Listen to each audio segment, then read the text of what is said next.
सानिया मिर्जा विवाद पर केंद्र ने किया रुख साफ। सूचना प्रसारण मंत्री प्रकाश जावड़ेकर ने सानिया मिर्जा को देश की शान बताते हुए कहा, उनके नाम पर सरकार को कोई आपत्ति नहीं। भाजपा और कांग्रेस दोनों की ही तेलंगाना राज्य इकाइयों के नेताओं ने सानिया मिर्जा को तेलंगाना का ब्रांड एम्बेसडर बनाए जाने का किया विरोध।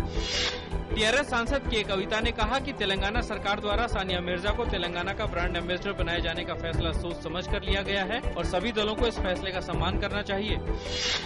कांग्रेस ने सानिया मिर्जा विवाद पर कहा कि सानिया मिर्जा एक विश्व स्तरीय खिलाड़ी हैं और इस मामले पर राजनीति नहीं होनी चाहिए। इस विवाद पर प्रतिक्रिया देते हुए सानिया मिर्जा ने कहा कि वे भारतीय हैं और हमेशा भारतीय रहेंगी। उन्होंने कहा कि उन्हें इस विवाद से बहुत दुख पहुंचा है।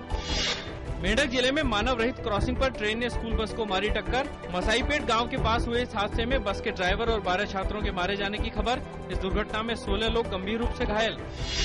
राष्ट्रपति प्रणब मुखर्जी और प्रधानमंत्री नरेंद्र मोदी ने इस ट्रेन दुर्घटना पर शोक व्यक्त किया। रेल मंत्री सदानंद गौड़ा ने घटना को बताया दुर्भाग्यपूर्ण। कहा, सरकार रेल सुरक्षा सुनिश्चित करने के काम को प्राथमिकता के साथ ले रही है। कैबिनेट ने एफसीआई गोदाम से 1 करोड़ टन गेहूं खुले बाजार में बेचने को दी मंजूरी। बीमा क्षेत्र में भी 49% एफडीआई का प्रस्ताव पारित। विदेश मंत्री सुषमा स्वराज ने लोकसभा में बताया कि इराक से 4000 भारतीयों की हुई सुरक्षित वापसी। मोसुल में बंदी 41 भारतीय नागरिकों को वापस लाने के लिए किए जा रहे हैं हर संभव प्रयास।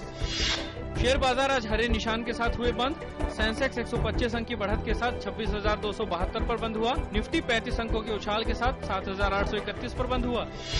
भारत ने ब्रिक्स देशों के साथ संयुक्त राष्ट्र मानवाधिकार परिषद के गजा प्रस्ताव का किया समर्थन। अमेरिका ने प्रस्ताव के खिलाफ दिया मत। यूरोपीय देशों ने नहीं लिया मतदान में हिस्सा।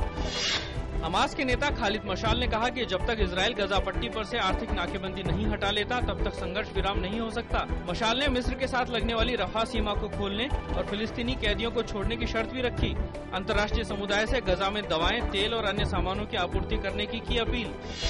ताइवान में विमान हादसे में करीब 50 लोगों की मौत। आंधी तूफान के बीच ताइवान के एक छोटे से द्वीप के एयरपोर्ट पर विमान को उतारने की कोशिश के दौरान हुई दुर्घटना। विमान के एयरपोर्ट के बाहर क्रैश होने से कुछ भवनों और वाहनों को भी पहुंचा नुकसान। नाइजीरिया के कदुना शहर में पूर्व राज्य प्रमुख को निशाना बनाकर किए गए 2 लगातार हमलों में 42 लोगों की मौत हो गई। माना जा रहा है यह हमला बोको हराम आतंकवादियों ने किया।